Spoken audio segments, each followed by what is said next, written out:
All right, this is our lesson for 1.2. Number one in our notes, well, actually, let me back up real quick and go to discuss this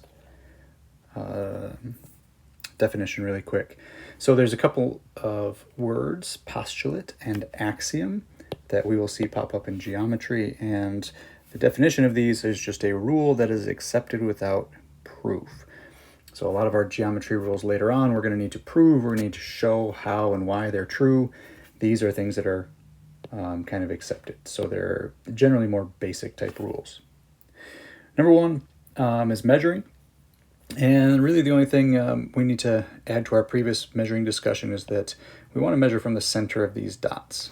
So as opposed to measuring from the ends or the inside of these dots, we want to measure right from the center. So if we measure from those other locations, we're obviously going to get different numbers, and the accuracy is important. So when you measure this with a ruler, you should get approximately 3 inches, and in centimeters, it should be about 7.6. Some of you may get 7.5. That's fine. On a quiz or something, within 0.1 or within 1 millimeter is completely acceptable. Number two, if we're looking at measuring and we are not starting at 0, we need to figure out how to find a total distance. And the quick and easy solution is just find the difference, right? If we subtract these two numbers, you will get the total distance between. On the right side, we see a little notation here. The names of the points in our example are A and B. Over here in our diagram, it's S and T. And what we would call the coordinates of the points, in this case, would be like where we're at on the ruler. And so here, S is directly at 2. This will be our first coordinate point. And our second coordinate point looks like it's at about 5.4 centimeters. So x2 is 5.4. X1 and x2, that's just, we're thinking about a horizontal line, just like if we were on a coordinate plane. And since we've got two different values, that's why we call them x1 and x2. Basically, it just means the first x value and the second x value. You're going to see a lot of that notation throughout the year. So the distance between these 2 points, like I said before, we can just kind of subtract those two numbers. We do need to do one thing though. Whatever number we get, we need to make sure it's positive. So we need the absolute value bars on either side of this. So if I just plug these numbers in, absolute value of 5.4 minus 2, 5.4 minus 2 is 3.4. And if I take the absolute value of that, that's just still 3.4. Absolute value, those bars, if you don't remember or you're not familiar, it just basically means if the number is positive already, just leave it like it is. If the number is negative, make it positive, because distance can only be a positive number, right? It doesn't make sense to talk about the length of something and get a negative number. Okay, moving on. Copying a line segment. We explored this a little bit in class, thinking about if we were to try to make an exact copy and we didn't have a ruler that had numbers on it, how could we still make a line that's the exact same length? And these are just the pictures. There's complete instructions in the book, and I'm actually going to go to another app in just a second to kind of explain this a little bit further. But number one, so this top line is the one that we're trying to copy, right? That's our original line. And then this is what's going to become the copy, is the bottom one. So step one is to just draw a line that is longer than the original. That's going to be our starting point. Draw a line longer than the original. Second, we're going to use our compass. Use the compass to find the length of the first line, or our original line. So what you want to do is basically set your compass to that distance. And you can make a little mark if you want to, like they did above, right? Using the compass, set it to that original distance. Step 3 is to just keeping the compass that same distance, mark off that length, mark the length on the longer line. So notice that when you do this, from here to here is going to be the exact same length as the original line. And if we wanted to, we could just erase what's left over, right? And we would end up with that perfect segment. So just real quick, I'm going to go over to my little geometry pad. Notice the top is what I would call my original line. Step 1, I drew a line longer than that underneath. Step 2, I'm going to take my compass, put the point on one end and set my pencil to the other. Lock it in place. All right, I want to make sure I keep that distance. Let's make sure I use a different color pen here when I move this. Come down to my other line, set the point on the end, and if I just make a mark, from the end to that red mark is going to be exactly the same length as that top line. So that's the idea there. All right, back to our notes. Number 4, a little bit more kind of vocabulary, the different way that we talk about things. We say that lengths are equal and segments are congruent. So the definition of congruent, when we're talking about, generally speaking, it just means the same. It's the exact same. If things are congruent, they are the exact same thing. Right now we're going to talk about congruent line segments. In the future, we will talk about congruent triangles, congruent any other shape, squares, rectangles, anything in geometry that could be the exact same. But where segments are concerned, congruent segments are the same length.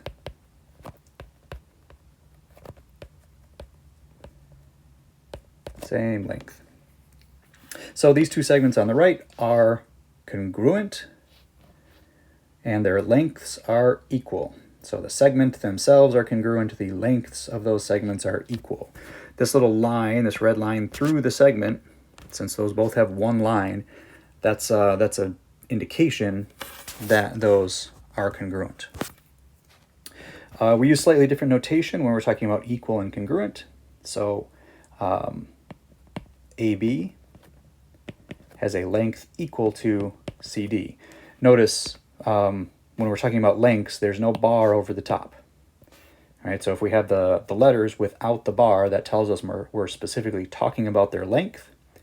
And we say that lengths are equal. Numbers are equal. Things are congruent. So, for example, if I knew that that segment AB had a length of 5, right, I could say AB equals 5.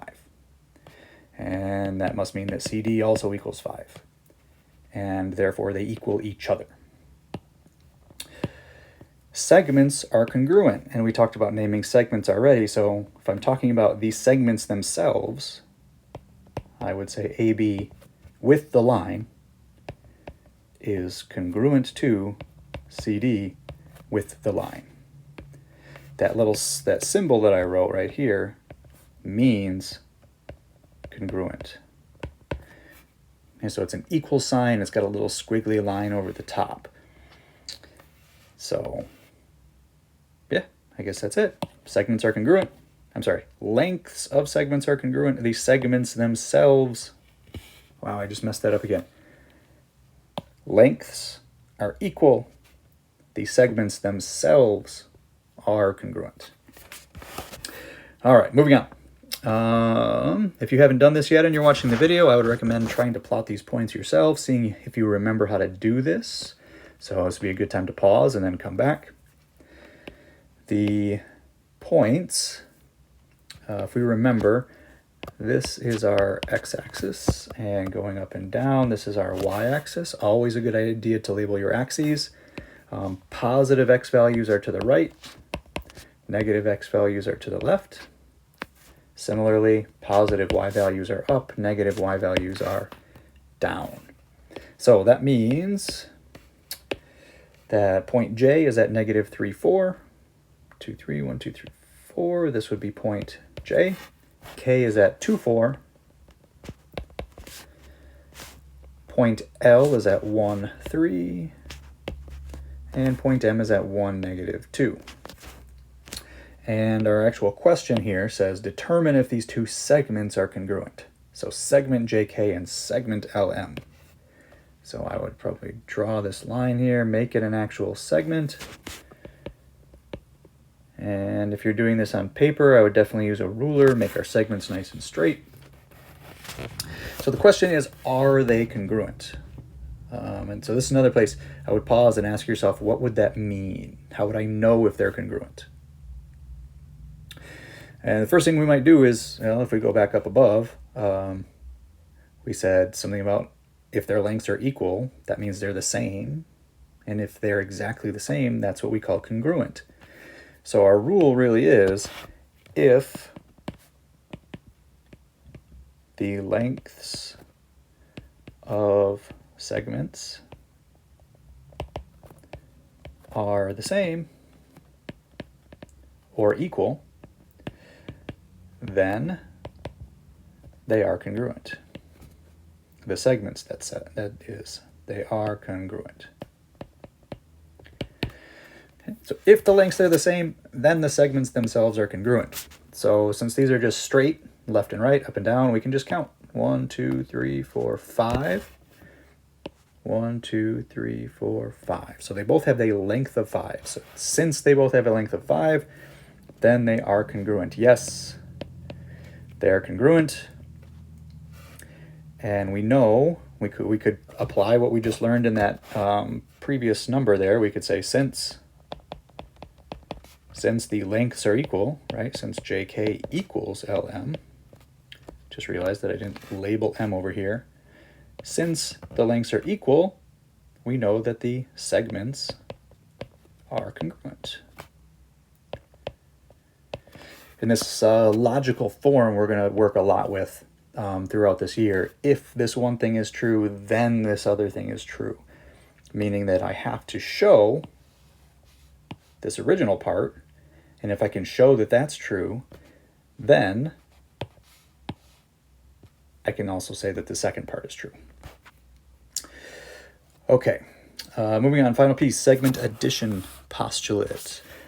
Basically says, if I look over here, basically says that I've got this segment AC, and there's a point in between those points A and C, and if I take this piece, AB, and I combine it with this other piece, BC, if I'm thinking about these lengths, AB plus BC has to equal the whole length AC.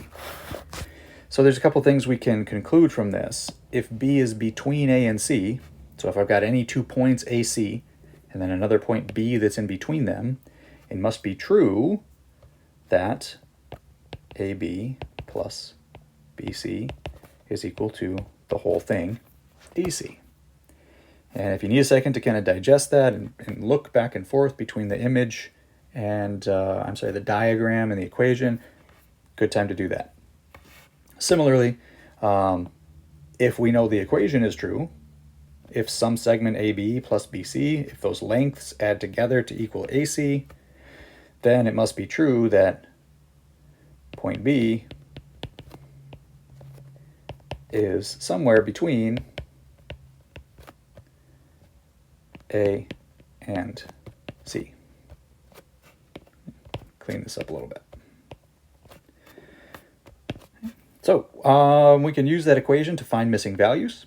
So if we look down at parts A and B, this might be a place to pause again, give this a try yourself, and then come back when you're ready for a solution.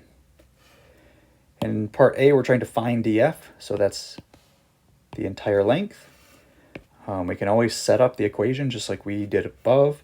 So I know that the one part, DE, plus the other part, EF, equals the whole DF.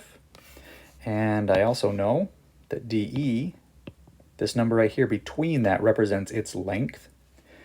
Similarly, right here, this is the length of EF. So DE is 23, EF is 35.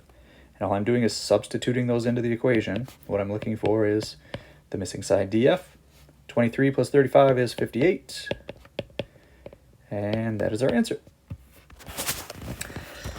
Similarly, on the right, some of you might get to the point where you're noticing, well, if this is the whole, I can just subtract this 21 and find my missing piece. And if that works for you, that's fine. But if you're somebody who's struggling with this a little bit and it helps you to just stick with the same equation, I would do that, right? The part FG plus the part GH has to equal the whole FH. And again, we'll just substitute in. I know FG is 21.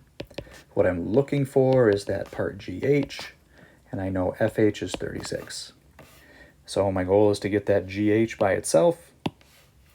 So that's a positive 21. So if I subtract 21 from both sides, that'll leave me with just GH on the left.